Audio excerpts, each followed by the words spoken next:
Hello everybody, it's Avril from Mitchy Titch Yoga here. Are you all ready to listen to a beautiful story?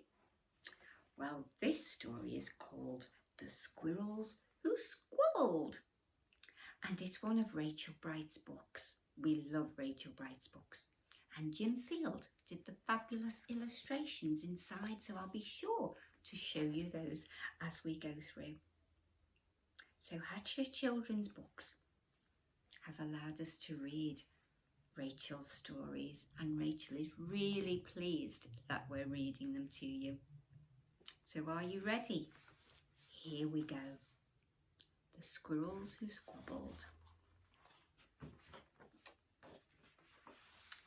In a towering forest where summer had been, the cool air bit fresh and the mosses grew green.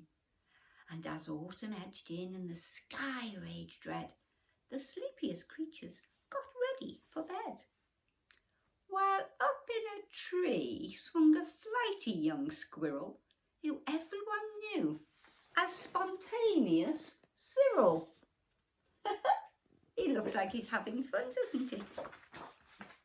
Now, most foresty folk had seen to their needs through the plentiful months of mushrooms and seeds. They built up their stores so they'd all be well fed through the frosting of winter that glittered ahead. But Cyril, he lived in the now and the here. He'd adventured and partied his way through the year. So his cupboard was empty, his hollow was bare. He hadn't a mouthful of food anywhere. Oh dear, that spells trouble. But wait, what was that? Over there, take a look. A single lone pine cone wedged in a nook.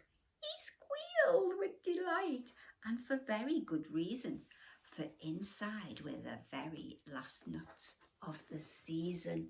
Oh, look, it's balancing very precariously in the nook of a branch. But Cyril wasn't alone. There were more hungry eyes. Yes, plan-ahead Bruce had his sights on the prize. Though he'd gathered a mountain of bounty hard fought, Bruce was convinced he was one pine cone short. I simply must have it, he wistfully cried as he dreamt of the fresh, juicy pine nuts inside. Wow, look at that. For a store for his winter feed. Wow. So as Cyril set off on his way to the ground, Bruce, he was also last pine cone bound. They sprinted and scurried with no time to gamble. They scratched at the bark in their scampering scramble. Can you see them? Either side of this huge tree. That's a scampering scramble. But their panic and haste shook the tips of the spruce and the pine cone. It trembled, and then it came loose. Oh no! No, no, no! Both squirrels gave chase at a lightning pace. This was the start of a wild, nutty race. It's mine, shouted Cyril. No, mine, hollered Bruce. You don't stand a chance. Give up, it's no use.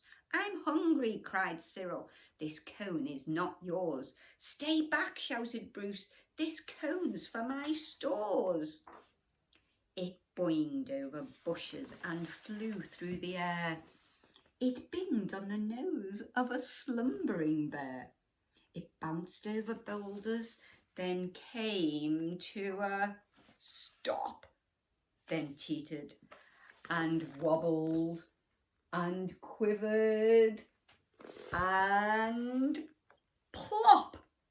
Both squirrels followed. Oh, the water was fast. Would they learn that they needed each other at last? But each was intent on how he could win, so they didn't quite notice a bird sweeping in. Uh-oh. Sounds like more trouble. Cyril and Bruce, they watched in dismay as the cone disappeared. Up, up and away. Come back, shouted Cyril. There are nuts, exclaimed Bruce. But all hope was gone. It was simply no use. Can you see the bed right up here? Look at all those beautiful colours of those trees as the seasons change. And meanwhile they drifted right up to the ledge. Greed, it was driving them over the edge. Oh, dearie me. Cyril and Bruce, they had taken a fall. They were paying the price for wanting it all. They'd squandered their chances to team up and share. Would their nutty young hopes simply end in despair? Bruised and bedraggled, they swept past dry land. Cyril grabbed at a branch with a trembling hand.